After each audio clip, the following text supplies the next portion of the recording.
Hi everyone, on today's video I'm going to be discussing a very popular sport, political, COVID-esque thing that's currently happening in the news.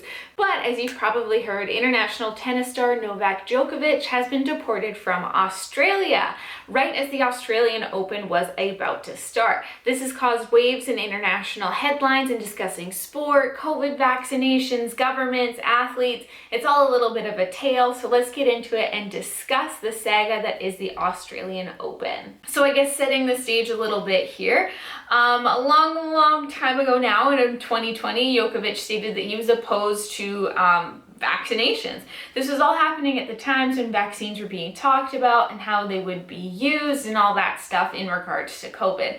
He stated, along with his vaccine objections, that he does not want to be forced in order to take a vaccine to get back into tennis competitions. He later clarified that he wasn't opposed to all vaccines, but the ones that were being forced on people.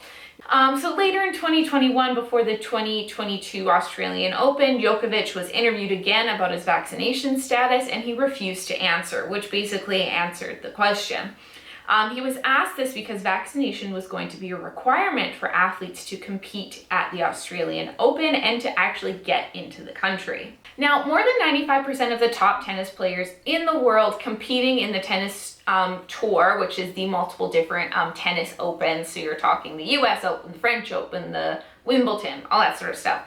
So 95% of these top athletes are actually vaccinated. So there were a few players that decided not to go to the Australian Open due to their vaccination status and the requirements to enter the country and compete. Now, Djokovic was a bit of a different kind of exemption. He is very well known. He is doing very well. He's won many titles. If you know tennis, he's one of the names that you know. So apparently Djokovic was granted an exemption by the tournament organizer and medical panels in order to compete in the Australian Open. And this was due to a recent recovery from COVID-19, which will also bring a little bit drama to the table, but I'll discuss that in a little bit. However, tournament organizers are not border security, and when his visa went through the nation's immigration and visa process, it was denied upon arrival into the country. Border officials in Australia denied the exemption and decided that it was not a valid reason in order to enter the country, even with the exemptions that he had gotten from the tournament organizers, and began the deportation process. Now, throughout the pandemic, Australia has been really strict on its borders and local lockdowns and restrictions, which have resulted in some of the lowest death and infection rates in the world.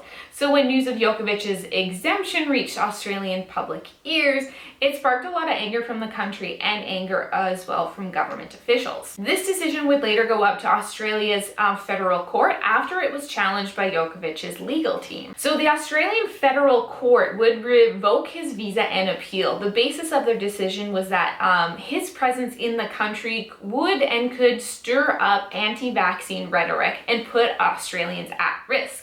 And he was later deported the day that the tournament was supposed to start. Now, of course, Djokovic was extremely disappointed by the decision, but respected the government's decision and was cooperating with authorities. Now, Australian Immigration Minister Alex Hawke said in regard to the situation that Australia's strong border protection policies have kept us safe during the pandemic, resulting in one of the lowest death rates, strongest economic recoveries, and highest vaccination rates in the world.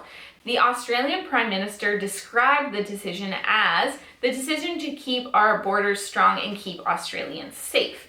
So a part of the decision to reject his visa was due to an interview Djokovic gave to a French newspaper, L'Equipe, where he stated he was infected with COVID during the live interview and took off his mask for the photo shoot, thus exposing everyone in the room to COVID with full knowledge that he had COVID at the time.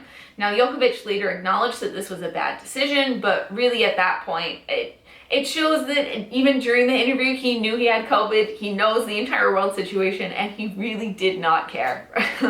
So even an apology after that is kind of shallow. So is it fair? there. Now, overall, since the start of the pandemic, Australia has had some of the strictest lockdowns and restrictions really anywhere. They have always been incredibly cautious as to who and what enters their country even before the pandemic. So a worldwide, incredibly contagious virus would be no exception.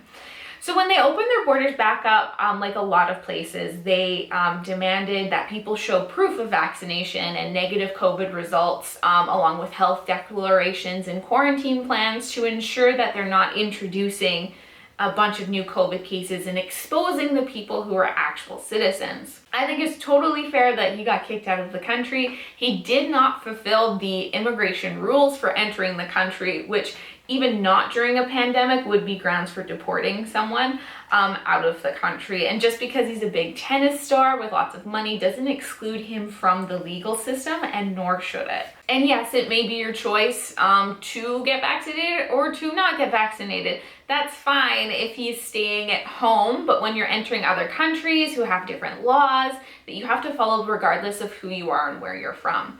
As of right now, anyone who's normally deported from Australia is also usually banned from entering the country for a total of 3 years.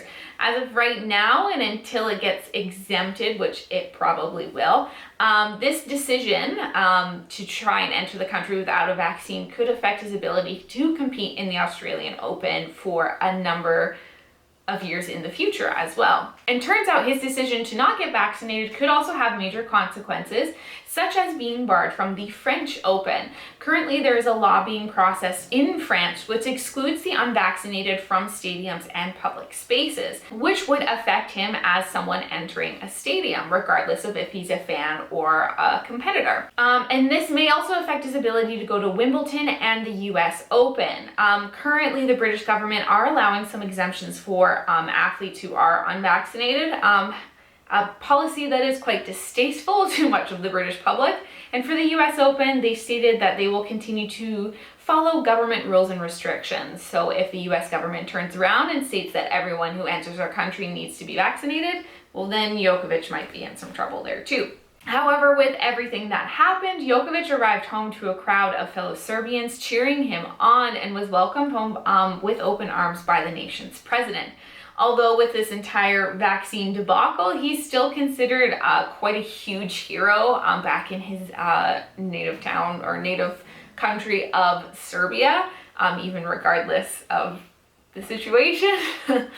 Now, this saga will probably continue. I don't think this is the end of it by any means. There will probably be appeals. I do genuinely want to see if he gets banned from Australia for the next 3 years, and I'm really interested to see what happens with upcoming tennis opens and competitions. Now, I want to add that Djokovic is not being forced to take a vaccination. It is his decision not to, which means there are consequences for our current worldwide predicament. This decision does ultimately affect his career, so I'm interested to see what's more important to him, keeping up his kind of anti-vaccine or his international tennis career. So thanks for watching this video. I do hope you enjoyed it. There will be more videos on athletes and vaccines to come because this seems to be a common thing, unfortunately, that's happening even with a lot of professional leagues like the NBA and the NHL and the NFL. So it's kind of a big issue right now, but let me know if you have any other video ideas you'd like me to cover. Again, thanks for watching and I hope you enjoyed. Bye now.